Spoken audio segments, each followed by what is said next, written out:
Hola, buenas tardes. ¿Qué tal? ¿Cómo están? ¿Sí me escuchan bien? Vamos a ver quién está por aquí.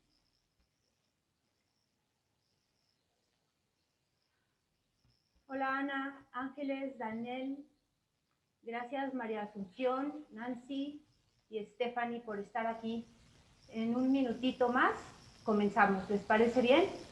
Si me pueden dar alguna señal de que se escucha todo bien, por favor.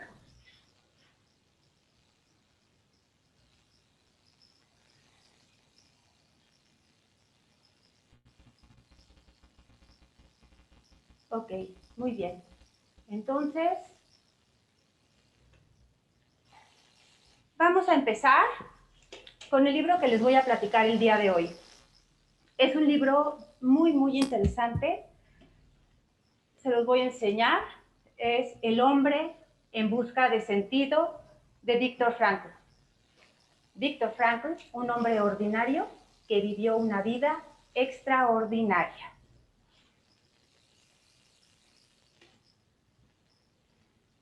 Viktor Frankl nació en Viena, que es la capital de Austria, el 26 de marzo de 1905, en una familia de origen judío. Desde muy joven, él se interesó en temas de psicología y de filosofía. Incluso dictó su primera conferencia teniendo únicamente 16 años de edad.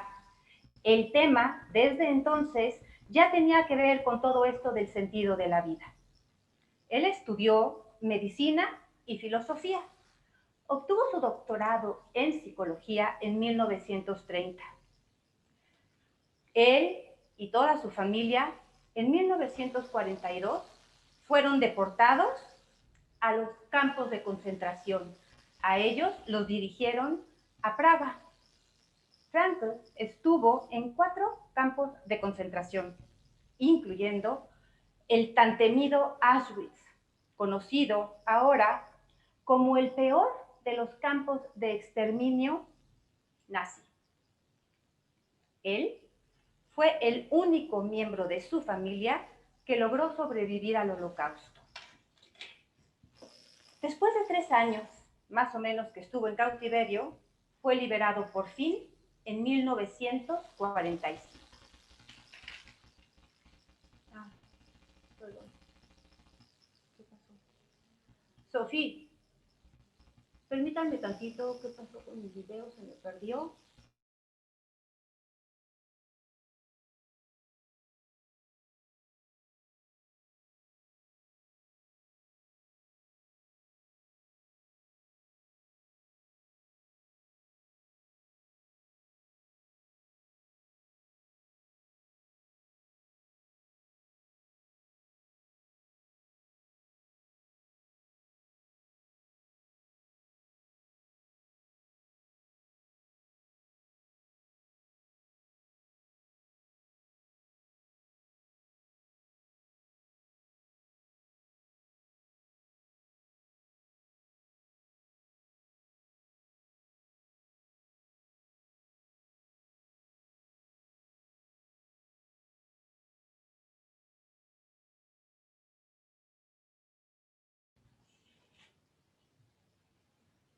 Perdón, algo sucedió aquí con mi computadora y se me fue la imagen. Bueno, estábamos hablando sobre la biografía de Viktor Frankl. Él es fundador de la escuela de psicología al que él llama logoterapia. La logoterapia es un tipo de terapia humanista de corte existencialista. Frankl desarrolló su teoría a partir de sus experiencias que vivió como prisionero. Esta escuela se centra en encontrar en la búsqueda del sentido vital ante el vacío existencial. Después de su liberación, él volvió a escribir y continuó con todos sus estudios. Él fue profesor en varias universidades de todo el mundo. Incluso logró obtener el tan valioso honoris causa, doctor honoris causa, en más de 29 universidades alrededor del mundo. Fue reconocido y premiado en diversas ocasiones gracias a las tan valiosas aportaciones que hizo tanto al mundo de la medicina como de la psicoterapia, como de la filosofía también. Él incluso fue un catedrático, incluso hasta los 85 años de edad se mantuvo activo. Él murió en 1997 debido a un fallo cardíaco.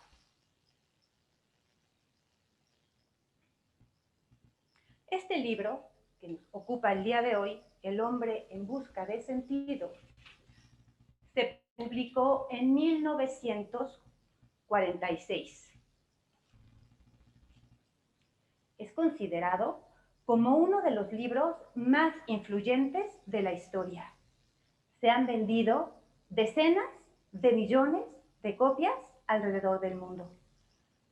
Y por supuesto se han traducido a casi todos los idiomas. Este libro merece ser incluido en el catálogo de las obras clásicas que constituyen el patrimonio intelectual de la humanidad.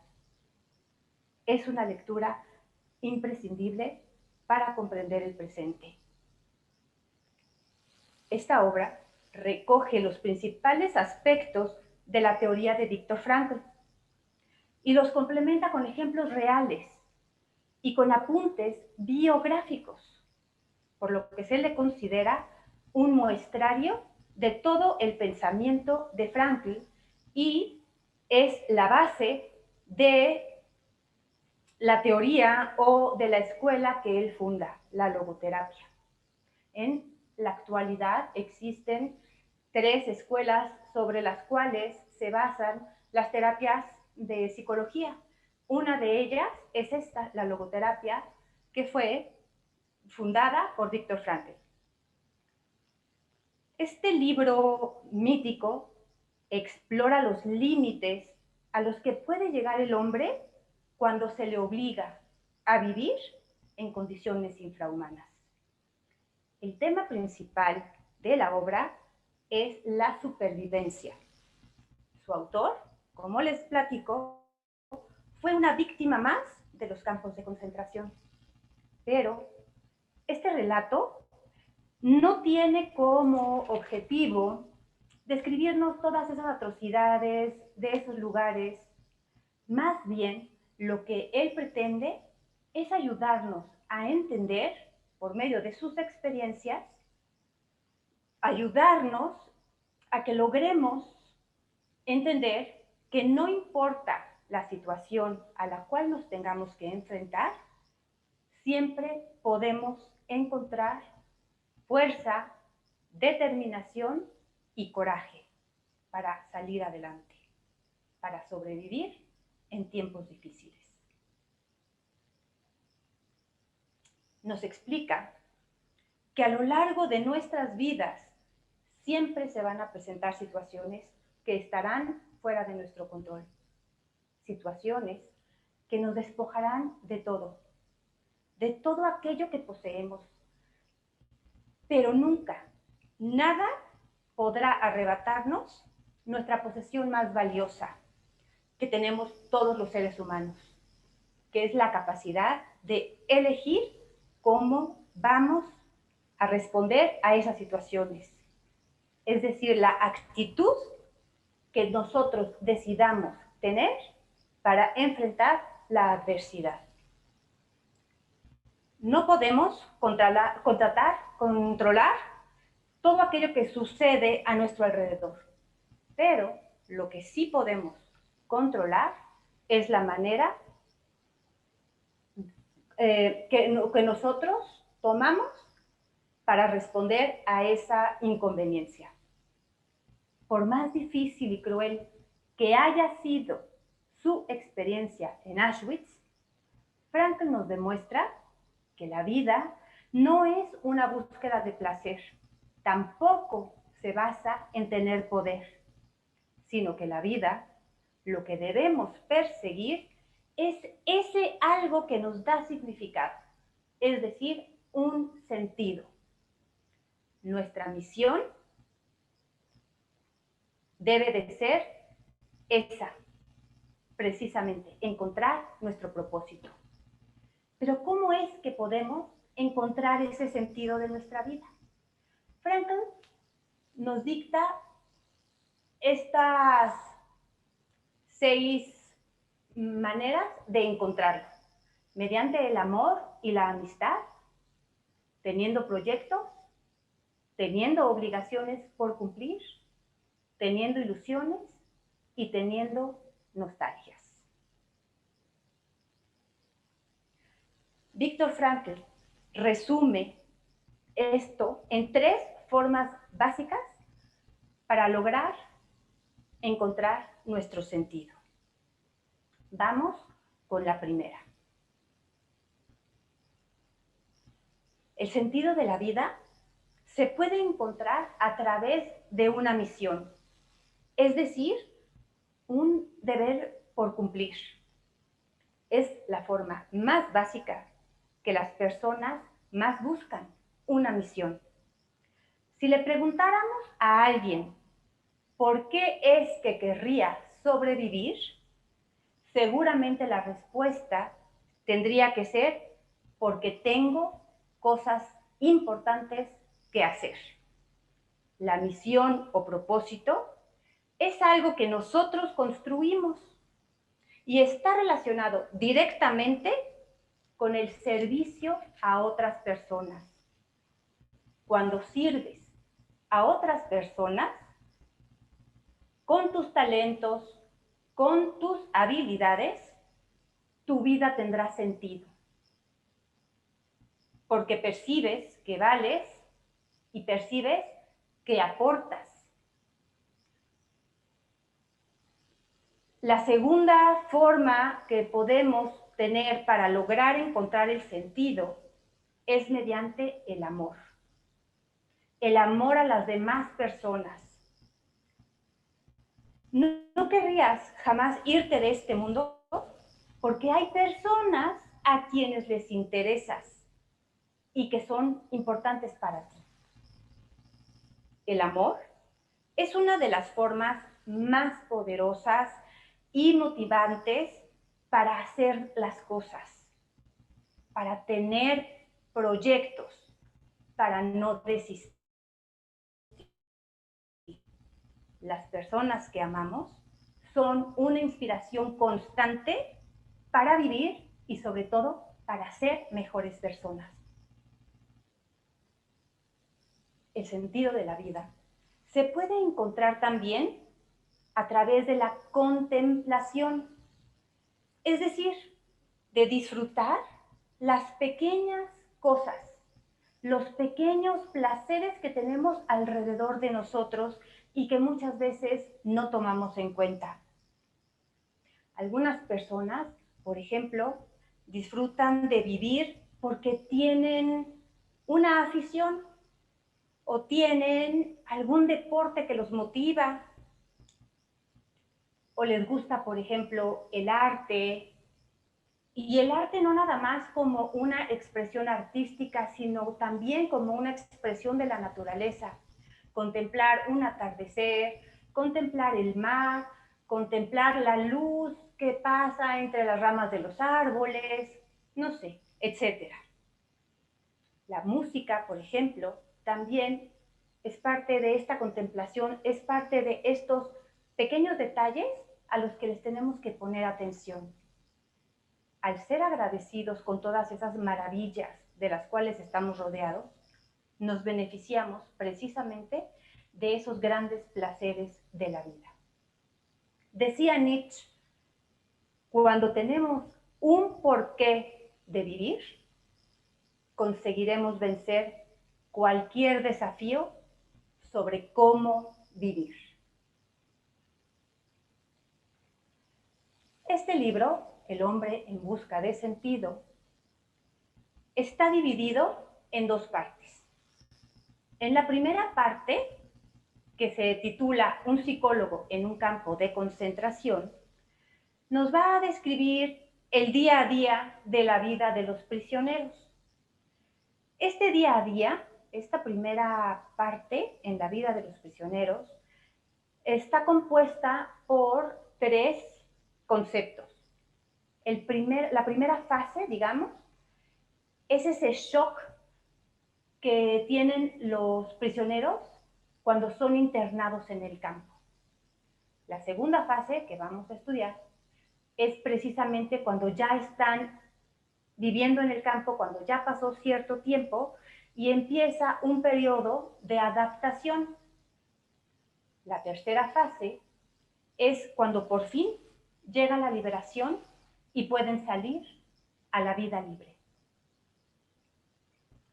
La segunda parte del libro, en esta parte última del libro, lo que nos va a describir Viktor Frankl son precisamente los conceptos básicos de su teoría, la logoterapia. Vamos a ir poco a poco escudriñando cada una de estas fases para ir más o menos entendiendo lo que Viktor Frankl nos quería expresar en este libro, que en este libro lo que le interesaba compartirnos es precisamente la psicología y el actuar de las personas en cautiverio. La primera fase, la parte del shock. Los prisioneros en esta parte se aferraban a esa falsa ilusión del indulto. ¿Qué es esto?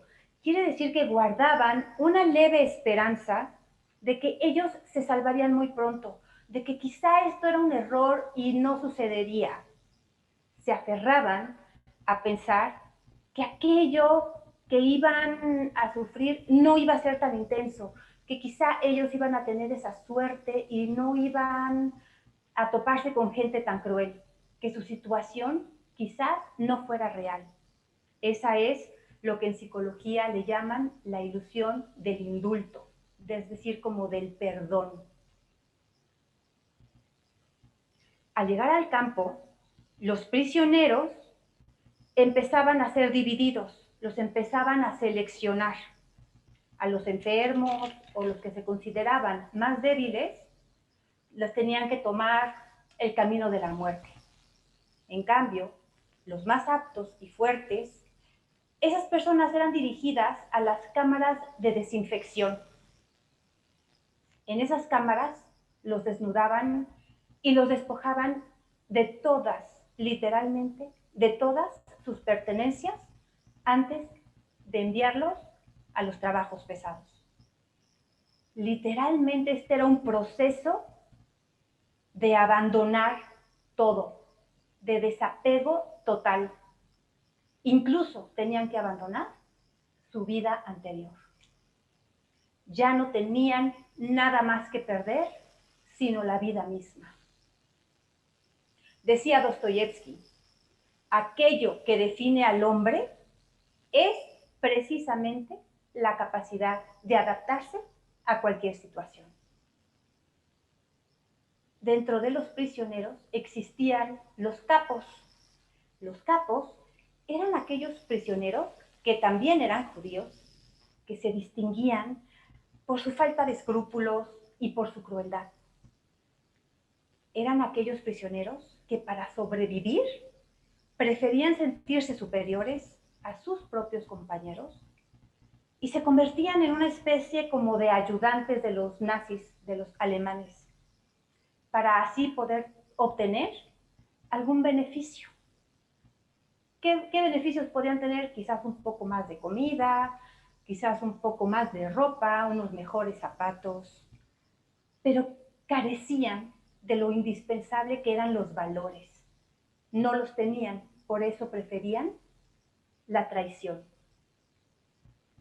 Algunos otros prisioneros pensaban en el suicidio, pensaban que esa era la solución para dejar de sufrir. Era tal el grado de haberle perdido el miedo a la muerte que pensaban en el suicidio. Al darse cuenta de que esa situación ya era irreversible y precisamente a la falta de un sentido, de un propósito, ya no veían el motivo para seguir vivos. Sin embargo, Viktor Frankl platica en su libro que la primera promesa que él se hizo a sí mismo fue precisamente la de nunca perder sus convicciones personales y la de jamás, jamás lanzarse a la alambrada. Lanzarse a la alambrada era el modo en que los prisioneros se suicidaban, porque la alambrada estaba electrificada. Entonces, al ellos aventarse, pues morían electrocutados. Él lo que se prometió a sí mismo fue aferrarse a la esperanza de vivir. Viktor Frankl identificó dos tipos de prisioneros: las víctimas y los sobrevivientes. Las víctimas eran aquellos prisioneros que habían perdido la fe y que se habían abandonado a la depresión. Esto era al no haber encontrado un motivo para mantenerse vivos a pesar de las circunstancias. ¿Qué sucedía con ellos? Se enfermaban y morían. Los que él consideraba sobrevivientes eran aquellos prisioneros que buscaban un sentido, una explicación, un propósito a todo eso que estaban viviendo. Ellos tenían claro por qué y un para qué, más bien, debían de mantenerse vivos. Ellos luchaban por mantener un buen estado mental y un buen estado emocional y espiritual. La diferencia entre estos dos tipos de prisioneros era que los sobrevivientes buscaban lograr encontrar un significado. En el caso de Viktor Frankl, ese significado era poder reencontrarse con su amada esposa y volver para continuar escribiendo sus manuscritos y lograr publicar su libro. Él decía: todo lo que exteriormente pasaba era secundario ante el propósito interno que alimentaba su mente, su corazón y su espíritu. La segunda fase del internamiento, después de este impacto, después de este shock, lo que los prisioneros sufrían era lo que Viktor Frankl llama una apatía generalizada. Es decir, un embotamiento emocional que sufrían ante todo este sufrimiento que presenciaban a diario. Ante todo esto, lo que desembocaba era una especie de muerte emocional. En pocos días, la personalidad del interno se transformaba por completo y dejaba entonces de experimentar sentimientos como la repugnancia, como la injusticia. Dejaban de sentir piedad o indignación ante todo el horror que los rodeaba. El propio Frankl narra cómo es que después de pasar varios días en el barrancón de los enfermos de tifus, él estaba dentro en su calidad de médico, y al estar viendo cómo morían y las situaciones tan precarias que se encontraban, él dejaba de sentir la menor emoción interior. Ya no sentía dolor.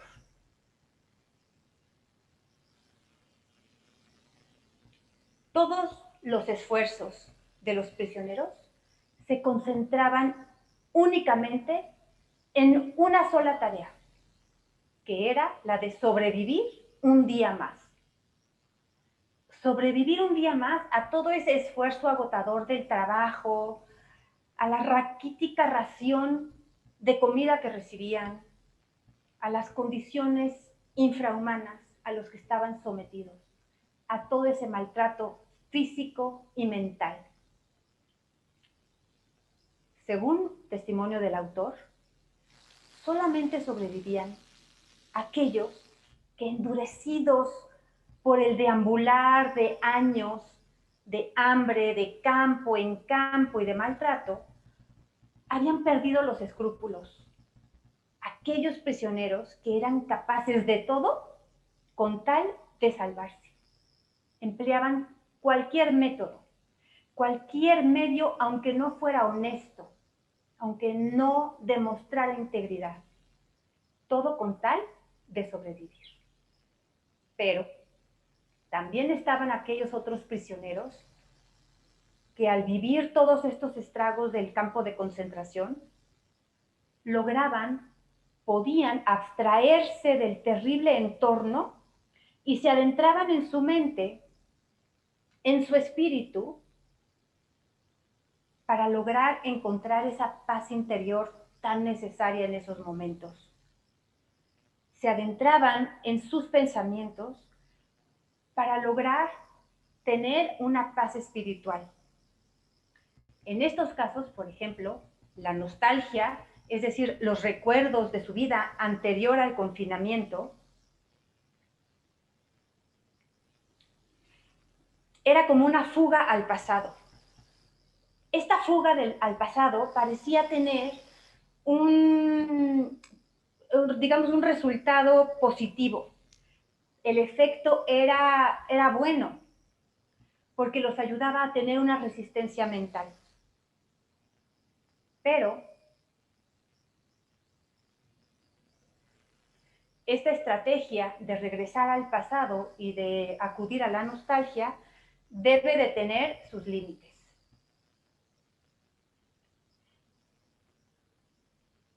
Pues quien mira demasiado al pasado tiene más dificultad de visualizar el futuro o de vivir en el presente. En las situaciones difíciles tenemos la oportunidad de crecer espiritualmente. Deberíamos de ver las dificultades como una prueba a nuestra fuerza interior. No podemos cerrar los ojos al presente y vivir solamente en el pasado. Pensar siempre en cómo eran las cosas antes de. Nunca debemos quedarnos estancados en ese momento.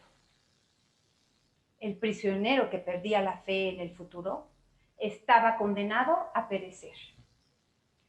El futuro, pensar en el futuro, es muy importante para desarrollar la resistencia y las ganas de vivir, es decir, para encontrar ese propósito que debemos de buscar en nuestras vidas. Nunca debemos de perder de vista que es precisamente en el presente en donde tomamos las decisiones. Pasemos ahora a la tercera etapa. La tercera fase del internamiento en los campos. ¿Qué pasaba por la mente de los prisioneros cuando por fin eran liberados? Cuando por fin dejaban de tener ese yugo encima de los nazis. Cuando por fin podían regresar a sus hogares. ¿Qué pasaba en sus mentes? Ellos pensaban que al salir lo que encontrarían era la felicidad. Tantos años de internamiento, tantos años pensando, cuando salga voy a ser feliz, cuando salgamos de aquí lograremos la felicidad, la encontraremos. Sin embargo, cuando por fin ya podían pensar en que podrían ser felices, surge otro fenómeno psicológico que es la desilusión. Es un proceso de despersonalización que sufrían estas personas, pues no lograban asimilar la realidad. Temían a la felicidad y es más, ya no sabían cómo serlo. Tenían que volver a aprender a ser felices. La desilusión se debía a que ellos, al hacerse conscientes de que afuera no les iban a tener compasión, pues el resto del mundo también había sufrido. Afuera de esos campos de concentración, en el mundo, también habían sufrido. La devastación había llegado también afuera. Se enfrentaban a la desilusión de no encontrar a sus familiares y al hacerse conscientes de toda esta devastación, de todo este estrago que vivían todos a su alrededor también, Llegaba la amargura de darse cuenta de que la felicidad no era salir. Tienen que comprender que el sufrimiento no tiene límites, que el sufrimiento continúa, que quizás es peor. En el prólogo de este libro encontramos dos frases que nos ayudan a describir todo esto de la tercera fase con respecto al sufrimiento. No es el sufrimiento en sí mismo el que madura o enturbia al hombre, es el hombre el que le da sentido al sufrimiento. El sufrimiento, en cierto modo, deja de ser sufrimiento cuando se le encuentra sentido.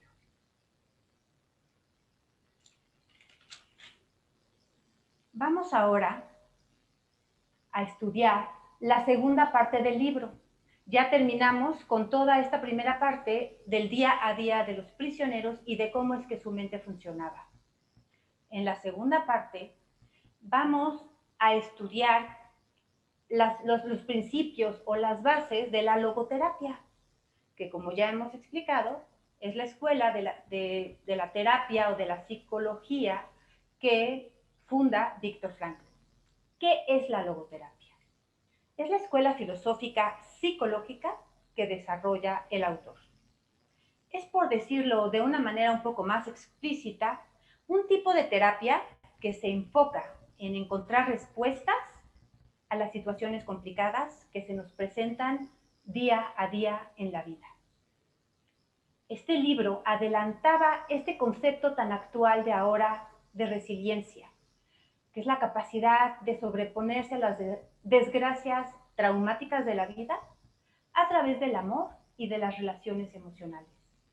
Es como sobrevivir a ese infierno con un anhelo, con una esperanza de una libertad final.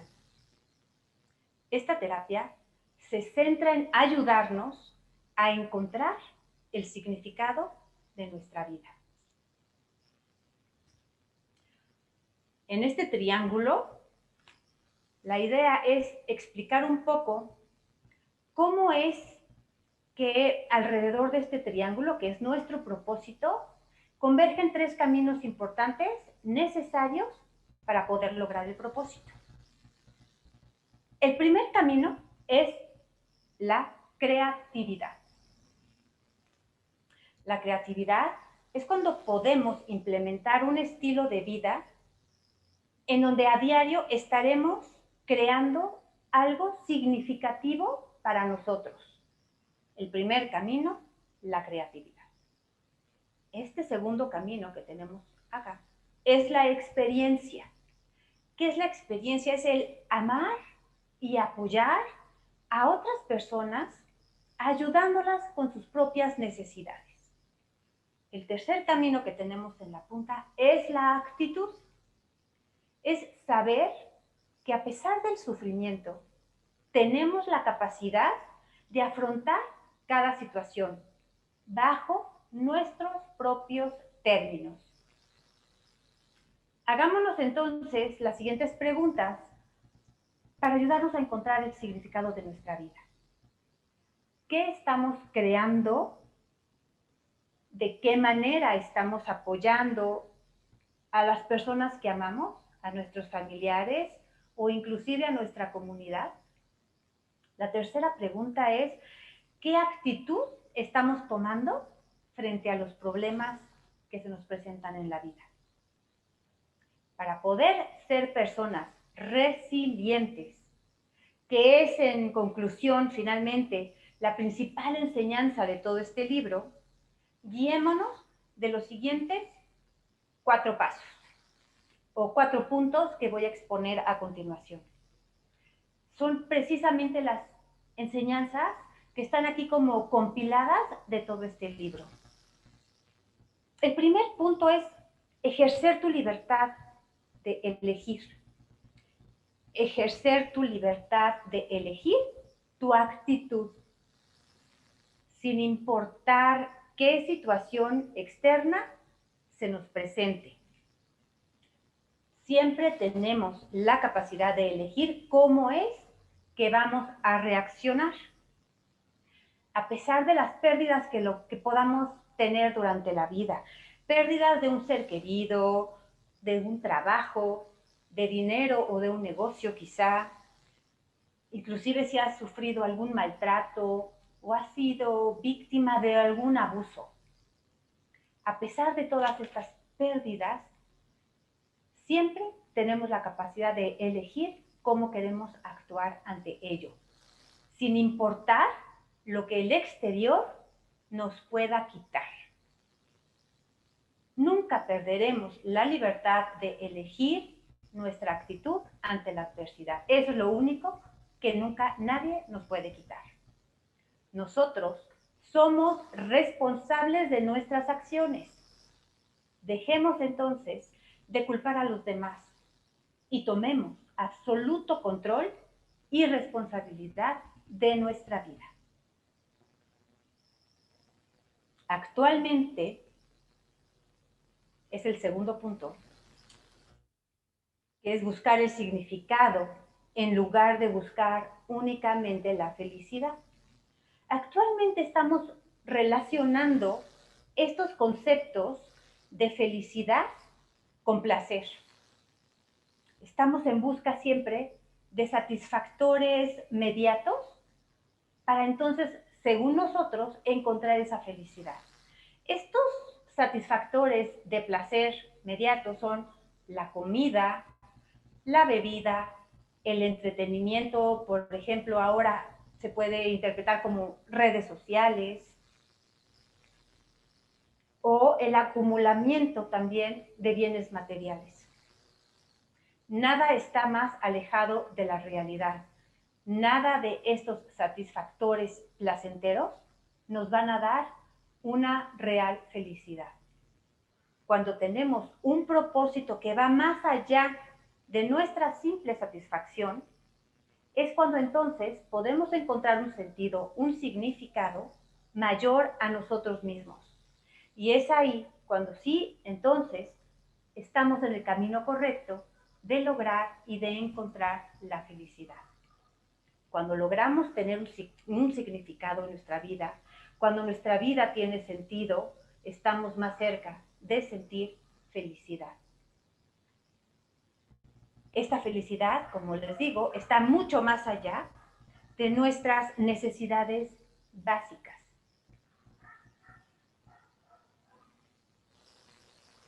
Cuando encontramos el significado, es entonces cuando nuestra vida tiene una razón. Cuando encontramos ese significado, encontramos también la razón de nuestra vida. Tenemos como tercer punto para lograr ser resilientes que aprender a resistir a pesar del sufrimiento. Hay tres posturas para actuar ante el sufrimiento. La primera postura es ignorarlo, huir, pensar que si no vemos, no escuchamos, no sentimos, el sufrimiento se va. Pero al contrario, cuando nosotros ignoramos el sufrimiento, este no desaparece y lo único que va a suceder es que no vamos a crecer a partir del sufrimiento. Este obstáculo en nuestra vida no nos hará más fuertes porque lo estamos ignorando. No vamos a aprender nada de ese sufrimiento. Otra de las posturas es precisamente convertirte en víctima. Esa puede ser una de las posturas para enfrentar que muchas personas, o en este caso muchos prisioneros, tomaban para enfrentar el sufrimiento. Es más fácil ser víctima. Ser víctima es cuando permites que el sufrimiento te destruya mentalmente, pero también te destruye física y emocionalmente. Cuando tú te ahogas en ese sufrimiento sin sentido, es entonces que las preocupaciones y el estrés te consumen. En cambio, la última postura que podemos tomar para enfrentar el sufrimiento es precisamente encontrarle un sentido, preguntarnos para qué estamos viviendo eso, un por qué es llegar al conocimiento personal y lograr así tener un crecimiento personal a partir de esa situación que sí o sí tenemos que vivir y que sí o sí tenemos que superar. Están estas tres posturas. ¿Cuál crees de estas tres posturas que tú has asumido? Y también hazte la pregunta de cuál de estas tres posturas preferirías empezar a tomar en cuenta cuando una situación adversa se presenta en tu vida. El sufrimiento es inevitable. No podemos nosotros evitar una situación u otra. Nosotros no podemos elegir, simplemente suceden. Lo que sí podemos es aceptar ese sufrimiento y reconocer la oportunidad que surge a partir de ese sufrimiento de encontrarle un sentido. Es decir, preguntarnos para qué es ese sufrimiento.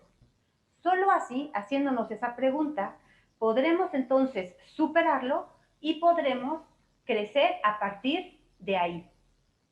El sufrimiento, recuerden, deja de ser, en cierto modo, sufrimiento en el momento preciso que encuentra un sentido. El cuarto punto para lograr ser resilientes es este. El aburrimiento es el enemigo de tu vida. Actualmente existen dos elementos, o por decir así, dos obstáculos a los cuales nos enfrentamos que nos detienen en el proceso de crecimiento y de evolución, de encontrar ese propósito o ese sentido en nuestras vidas. La primera es una total falta de visión, es decir, que vamos por la vida sin un rumbo fijo, no tenemos una dirección, no sabemos a dónde vamos. Esa es una falta de visión. El segundo es que tenemos un exceso de tiempo de ocio. Es lo que actualmente tiene el nombre de procrastinación, que no es otra cosa más que perder el tiempo en cosas inútiles. Si nosotros nos dejamos llevar por esas dos cosas, en lo único que caeremos será en la depresión, en la ansiedad y quizás también en adicciones. Cuando nosotros no sabemos manejar adecuadamente nuestro tiempo, nos volvemos conformistas y es entonces que surge ese vacío que muchas veces sentimos en nuestro interior. Es por eso que lo que debemos de hacer es ocupar nuestro tiempo con actividades que nos ayuden a acercarnos a nuestro propósito, actividades que nos ayudan a lograr acercarnos un poco más a ese sentido al cual le queremos dar en nuestra vida, a ese propósito. ¿Qué actividades nos acercan? Estar conscientes de en qué ocupar nuestro tiempo para no alejarnos de nuestra idea de propósito de vida. Con esto, quiero terminar el análisis de este libro, que espero que les haya gustado, que espero que les haya, no sé, como que les den ganas de acercarse a él y leerlo. Como todos los libros, como siempre les digo, es un libro tan rico en enseñanzas de vida que de verdad vale la pena no quedarse nada más con una interpretación o con este pequeño resumen que yo con mucho cariño les comparto. Siempre es mejor ir directamente a aprender la lección personalmente. Antes de terminar, quiero que se vayan con esta pregunta. ¿Cuál es el significado o el sentido que le quieres dar a partir de hoy a tu vida? Esto es todo. Espero que les haya gustado. No sé si quieran hacer algún comentario o tengan alguna pregunta.